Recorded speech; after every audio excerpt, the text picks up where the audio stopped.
I'm holding the Lumix 18-40.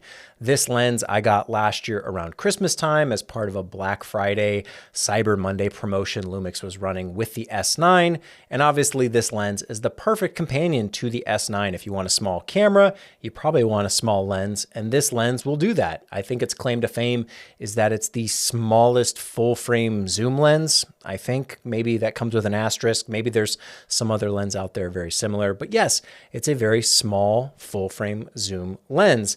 And I want to talk about it today. I'm not going to show you images. I'm not going to show you footage. If what you do with the product is kind of up to you. I just really want to talk about it and why I don't really use it all that often, and maybe give you some insight if this is the type of lens that you would like, or maybe something to stay away from depending on your preference. So first thing that I do need to point out about the 18-40 is this is the size it is out of the box, but to use it, you actually have to extend it. And let's see if I can even do that, because the lens ring is kind of tight a little bit sometimes to unlock it. This is the size, the operational size. It has this strange feature where it collapses into itself for storage, but to actually use it, you need to expand it. The lens won't work closed down like this. So if you ever see the lens on a camera body in this configuration, just know that that's not how you can shoot with it. You have to extend it to get to 18, and then you can go to 40. The other thing you need to know about this lens is that it's pretty dang slow. Let me get the numbers right. On the 18 end of the spectrum, it's a 4.5. On the 40 end of the focal lengths, it's a 6.3 in terms of aperture. That is very slow, even for full frame standards. Yes, you're going to have, shallower depth of field than you would get on Micro Four Thirds or APS-C, but you're still shooting awfully slow from 4.5 to 6.3. Maybe that's fine. Maybe you're in an environment where there's plenty of light, but this is certainly not a low light lens, and it's certainly not a shallow depth of field lens by any stretch of the imagination. What I actually find this lens to be most useful for is a replacement for a point and shoot. Yeah, a point and shoot. Those cameras that would just, kind of the lens would extend out and you just snap some quick photos real quick, a point and shoot. That's kind of what this lens reminds me of. If you want to turn your S9 or your S5 Mark II or even your S1R Mark II into a point and shoot, you can do that with this lens, and you can have the world's smallest full frame zoom lens. But you might also imagine why that's not all that appealing if I told you, hey, turn your full frame camera into a point and shoot. I don't know how many people would be eager to sign up and wait in that line. You can do it, and it's kind of fun, and it gives you a cool aesthetic, being kind of everything in focus and having 18, which is a pretty wide and useful focal range, all the way to 40.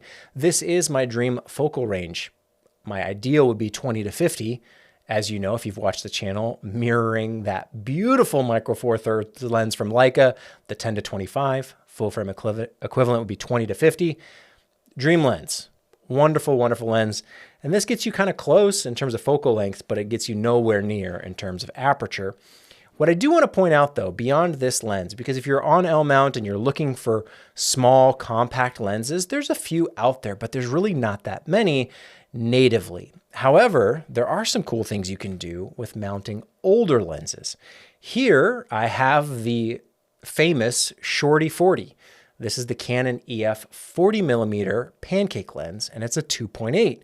And with an L mount adapter, you can actually use this on an L mount camera and get autofocus to varying degrees depending on your adapter. They do support autofocus. Most of them do, not all of them, but most support autofocus to some degree. It's not going to be as good as your native class, of course, but some you can get decent performance out of. And what's cool about the Shorty 40 is that it's a 2.8 compared to this 40, which is a 6.3.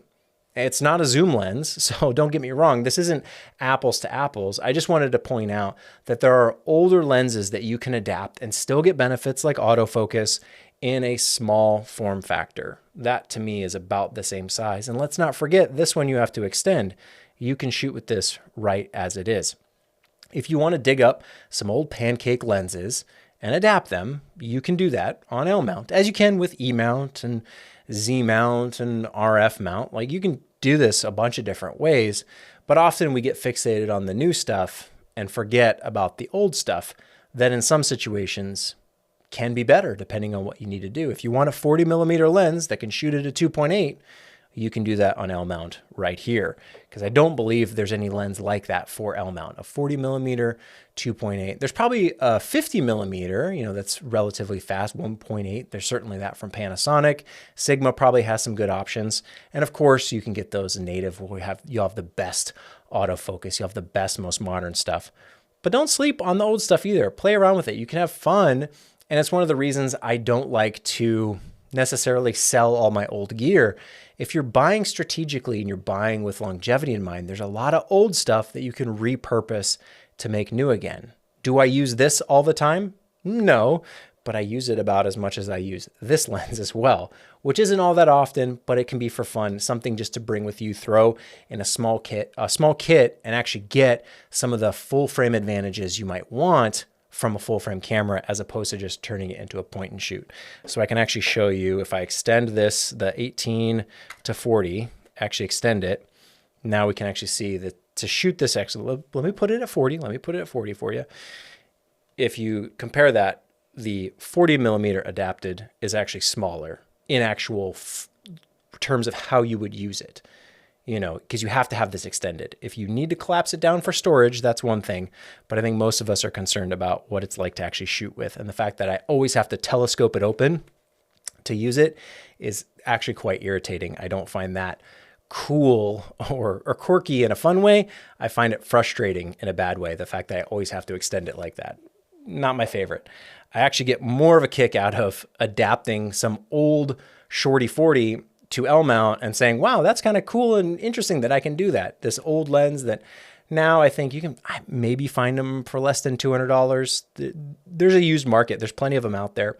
And of course, if you have an EF to L adapter, which will handle any EF lens, that's always nice too. I can't promise it'll handle every EF lens. Sometimes there's compatibility issues, but in general, EF to L, there's adapters out there. You can find them and they work for a variety of lenses. So if you have old Canon EF glass, you can certainly apply it to L mount. Just a funny comparison I thought I would show you, considering these are almost, I mean, that's pretty much identical in size, because I got to take the lens cap off of this one, take the lens cap off of this one, and you'll see that's real close in terms of the actual size. Again, it's not apples to apples. I'm not saying this is a zoom lens that can do everything this can do. This does have some value. I'm not saying it's worthless.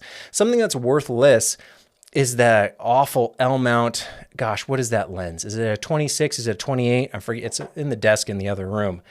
That thing is a coaster. It's useless.